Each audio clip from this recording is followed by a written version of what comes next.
আসসালামু আলাইকুম, আপনারা সবাই কেমন আছেন? আমি ভালো আছি আলহামদুলিল্লাহ। তো এইটা দেখতে পাচ্ছেন, এটা হচ্ছে মেহেন্দির পাতা। তো আমার বোন এটা গ্রাইন্ড করবে, আমরা সবাই লাগাবো এটা। তারপরে আর ভিডিও করলাম না। তো এখন সেহরির টাইম, রাত্রে 2:30 বেজে গিয়েছিল। তো এখন আমি উঠে তারপরে সেহরিটা করে নিলাম। তো এখন দেখতে পাচ্ছেন এখানে হচ্ছে বাটার, দুধ, বিরইন, তারপরে হচ্ছে আম, কলা।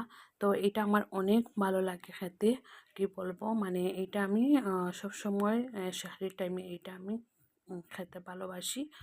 আপনারা ভালোবাসেন কি আমাকে জানাবে, এরকম খেতে কমেন্ট করে জানাবে। তো আমার খুব ভালো লাগে এরকম খেতে। এরকম তো এরকম যখন খাই তখন আমি বুঝি যে আমার সেহরিটা কমপ্লিট হয়েছে। তো আমি সবসময় এরকম খেতে আমি সবসময় খাই সেহরির টাইমে। আমার এই এই রেসিপিটা আমার লাগে। রেসিপি বলতে পারেন দুধ, ভাত, বাটার, এইসব আমার লাগে সেহরির টাইমে। তো এখন সকাল হয়েছে, তো একটু কাটার গাছ আমি শেয়ার করলাম, আমাদের বাসায় অনেক কাটার হয়েছে। তো এখন ইফতারের প্রিপারেশন চলছে, রান্না।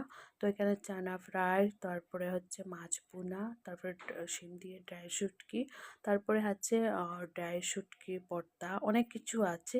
তো এত কিছু খাওয়া যায় না সন্ধ্যার টাইমে, ইফতারের টাইমে। তো মাকে বলেছিলাম যে যা আছে সামান্য সামান্য বানাতে, এতটুকু খাওয়ার একদম ইচ্ছা করে না। তো এখন আমার ভাই নিয়ে এসেছিলো একটা মানে আইসক্রিমের মতো, খুব খেতে ভালো লাগে, বাদাম গ্রাইন্ড করে দুধ দিয়ে, তো অনেক ভালো লাগে। তো আমার ভিডিও ভালো লাগলে